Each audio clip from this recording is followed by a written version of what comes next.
Welcome to the Jill on Money Show. It's Thursday, November 2nd, and we are here trying to help you make better financial decisions, or maybe at least point you in the right direction. There's so many paths in front of you. Okay. That's what I really want to remind everybody. There's no one way to get to where you want to go. And if you would like to help yourself, then let us help you. Tell us what's going on in your life by going to JillOnMoney.com, hit the contact us button. Just give us a little bit of a background, what's going on, frame your question for us. And if you want to join us live, just check that box. And the thing that's really cool about this process is that, again, because there are many paths that could lie ahead, our job, Mark and I, what we really like to do is sort of help you figure out which of these paths makes most sense. And often when you come on the program, you might come in thinking one way, but we may point out another way. Wherever you want to go, that's great. But we just want to make sure you've got some support. That's what we do. We are here to support you. While you're on the website, don't forget, you can sign up for the free weekly newsletter. You can check out the blog. I just wrote about bonds. Stop writing me about bonds and how you're gnashing your teeth over your bond losses. Grow up, people. Bonds go up and down. I'm just kidding. I really do care, and I know it hurts. I'm a huge bond owner, and I know looking at the mark to market can hurt. If you're worried, if you're concerned, I've got a blog post up about the bond market. You can sign up for the free weekly newsletter. You can buy the book. You can subscribe to Jill on Money Live. You can do all of that. Right now, we are going to talk to Warren and his undisclosed wife. He's from Nebraska. Maybe it's Warren Buffett. Let's see. Hi, Warren. Welcome to the program. Well, good morning, Jill. Thanks for having me on. Sorry to disappoint you. This isn't quite Warren Buffett, even though I do have shares in his Berkshire Hathaway account. All right. Fair enough. So what brings you to us today? Got a few questions. We're trying to figure out whether or not it's worthwhile to keep our whole life policy. We've talked to our insurance agent about converting that into something to take care of long-term care, as well as we're made a few moves in our brokerage account to take advantage of some tax loss harvesting. Looking for a little confirmation that we did it right. Okay, that sounds fair. Tell us a little bit about what's going on for you guys in terms of work life. Are you both working, or just one of you working, or what's going on? Okay, I'm 56. My wife's 54. We're full-time RVers. I took a buyout last year to retire. My wife jumped at the opportunity. We're currently outside of St. Louis, Missouri, on our way to Florida for the winter. I will work. Can I stop you for 1 second? So we just were talking to somebody who desperately wants to spend $200,000 on an RV. You know, I don't know if that even is a nice RV. You'll let me know about that.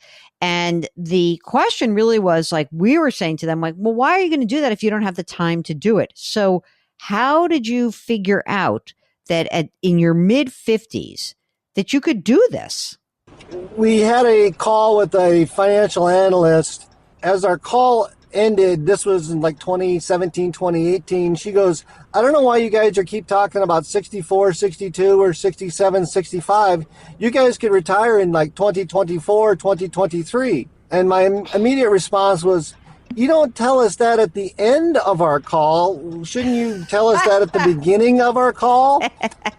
And she goes, well, my follow-up call, or my call after you canceled earlier, so I got a half hour. So then she laid it all out for us, how we could make this happen. So it involves selling our house and using the proceeds to live on for a couple of years, as well as buy what we wanted to do for a travel. We bought a fifth wheel and a 1-ton pickup. I don't even know what those words mean, but I'm going to ask you that in a second, but just stand by. So what is the source of income right now that you guys have? Anything? Do you have rental income, or do you have pension income? I have a small pension, which was part of the buyout offer. I get a whopping $441 a month on that. We live a little on our sale of our house proceeds, but I will start work at the RV park where we're going to stay November 1.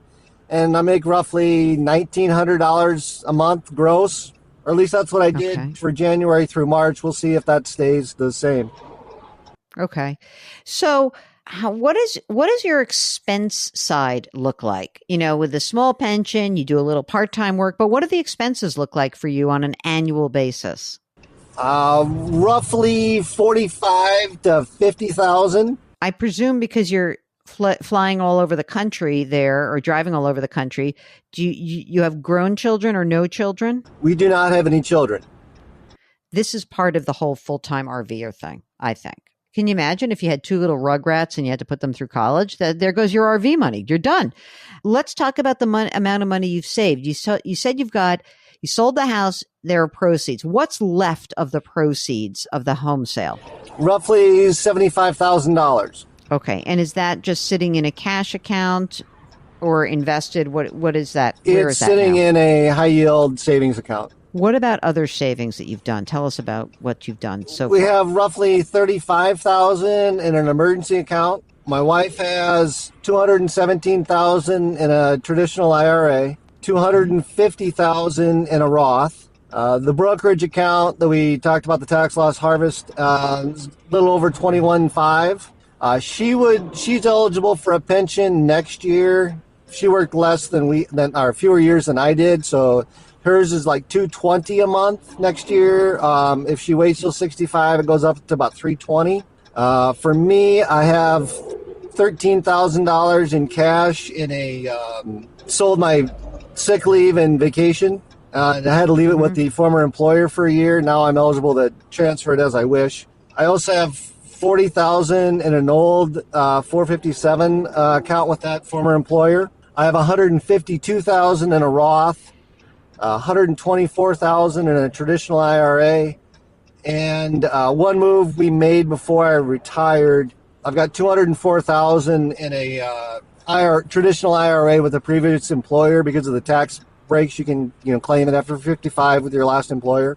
What about the whole life policy? Where is that? Like, do you each have one or just one policy on She one of has your a lives? term for $250,000 for the next 10 years, up until we go out. She would be eligible for Medicare. I have two whole life policies. One my parents bought on me when I went to college. That's $100,000. I have a little over $205,000 in another one.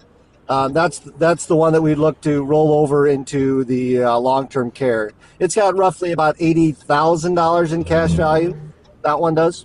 The surrender period is up on obviously the one from your parents. The 205,000 is the surrender period up on that? No.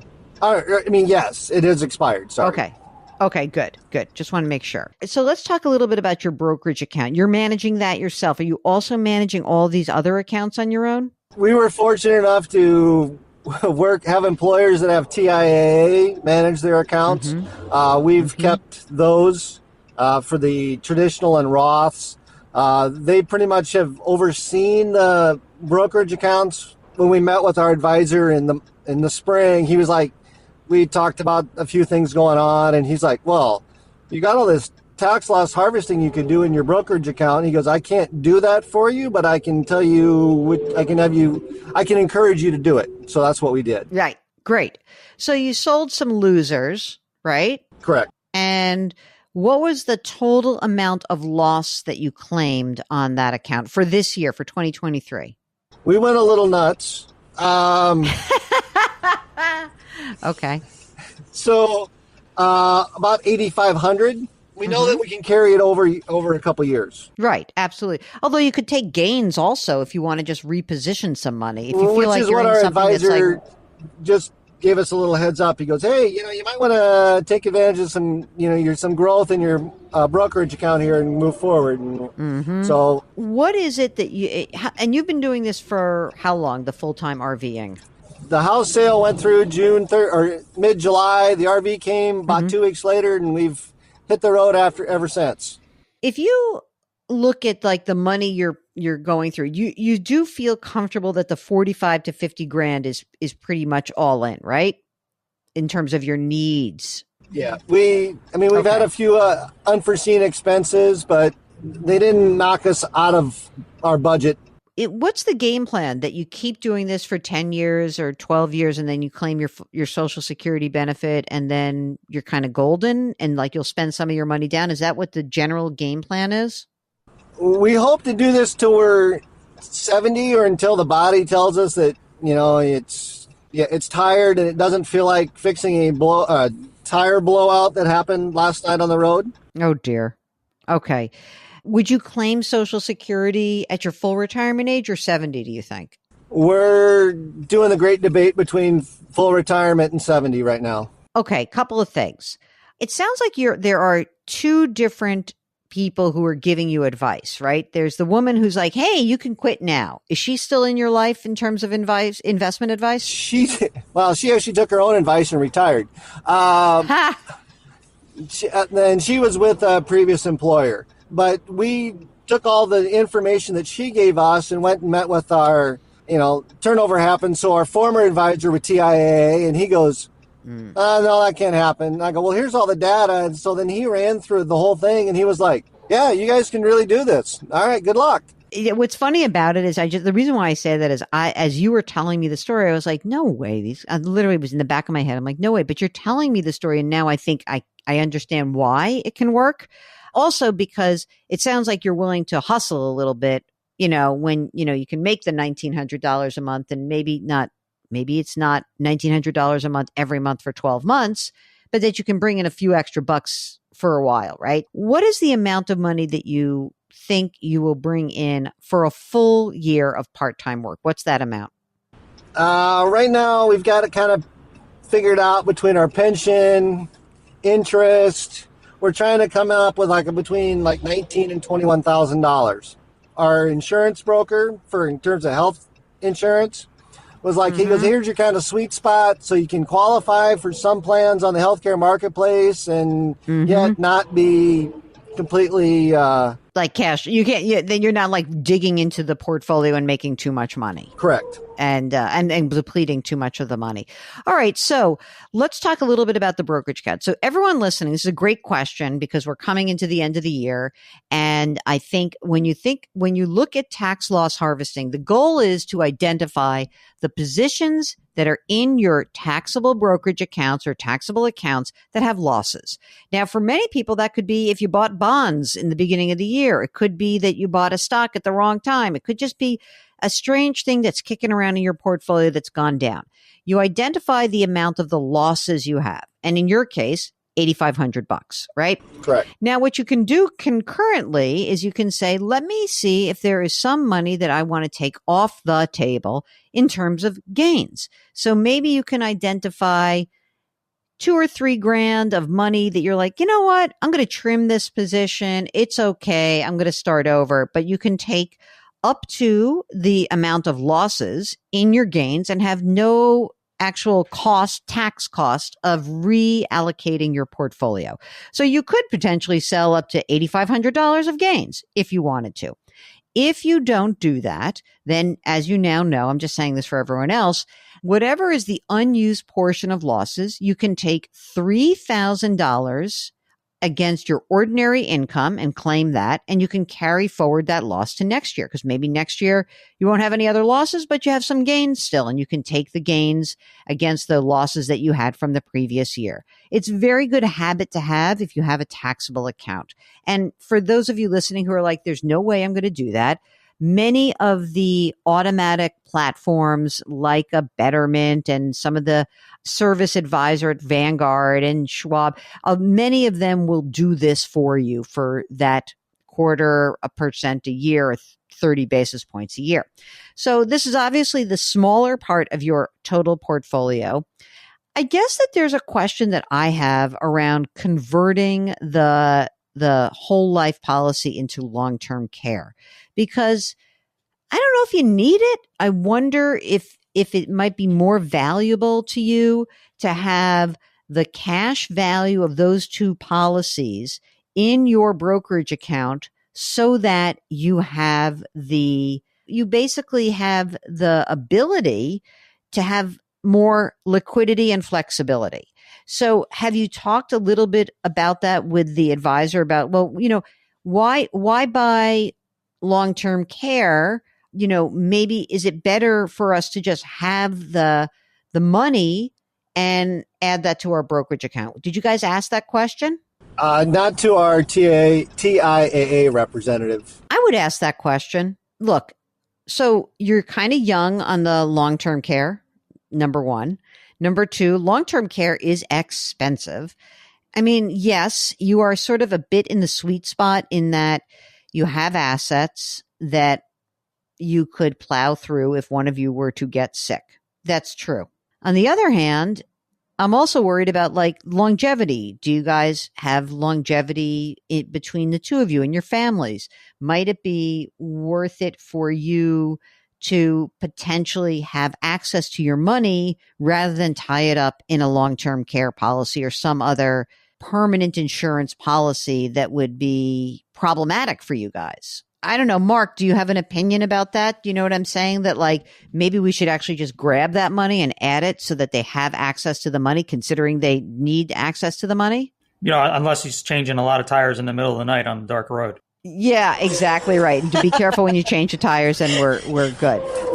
Thankfully, that was on the passenger side of the RV last night, the trailer, so I didn't have to worry about diving in and out of traffic. Warren, I want you to know that I have full anxiety about all of the details of your life right now. But so that's kind of says the nice Jewish girl from New York who's never actually been in an RV, although I've seen them. The only RV I've been in, let me be clear, I have been in an RV. A neighbor across the street where I live has an RV. It's massive. And I walked in and I could not believe how big it was and that it looked like a full apartment. Like, incredible to me. I think that you guys are in a pretty wild situation. I am inclined to really want the money out of those permanent life insurance policies, adding those to the brokerage accounts. And, again, being careful about how you spend, but you really have done a nice job of squirreling away money and making this work. So, right now, as far as I'm concerned, all you need to do is kind of grit it out and have fun and make a few bucks and pull some money out of the portfolio. You'll have Social Security, and let's see what happens over the course of time. You'll have a flexible plan. Will there be any tax implications regarding the withdrawing the cash out of the insurance? There could be. Yes, there could be a tax hit. I don't think you're going to have one on the $205,000. I don't know how old it is, but you should before you pull out of it, you should ask the insurance company, what will the tax liability be if I pulled the money out? That's the question you want to ask. Okay. And if you have some nasty big tax that's due, the alternative would be to borrow the money out of the policy, which is a little more complicated, but it is at least. Let's understand first, find out first, is there a tax liability? We just need to get that checked out. Do you have like a will and a power of attorney and a healthcare proxy? Thank God, because he's out driving all over the country. Do you take turns driving? I drive from X to Y, and then I provide some instructions so my wife can back us into various locations. You guys, I feel very comfortable that you can do this. You sound like you got good heads on your shoulders. Don't be afraid to do a little work here and there when you get it. And even if you had to pay a little bit more for health insurance, not dipping into your assets is also worth something as well. So there is a sweet spot, but if you make a little bit more and oh gosh, I didn't quite, it's okay. It's okay. Don't worry about that. Congratulations. Well, thank you. They are full-time RVers. So we are very grateful that you joined us, and be careful out there. We're worried about you, man. Be careful. Thank you. And we'll try to be as careful as we can. And if we're really lucky, if you need passes to the next Berkshire Hathaway shareholders meeting on May 4th, 2024, please let me know and I'll add you to our list. That's awesome. Thank you so much. Okay. It is an amazing thing that we get to peek into your lives. That's why we love it when you join us on the air. If you would like to do so, just go to JillOnMoney.com, click the Contact Us button, and check that box if you do want to join us. While you're on the website, check out all the free content. Buy my book, The Great Money Reset. Talk about a great money reset. Holy smokes, they are living it big time. And you can check out the Jill on Money live subscription service for $35, access to quarterly live webinars and more bonus content. All right, don't forget to put your hands metaphorically on Warren and his wife's back. May they never have a flat tire for the rest of 2023. That's all we can do for you. And we send you lots of great energy. Thanks so much for listening, all of you. Change your work, change your wealth, change your life. We'll talk to you tomorrow.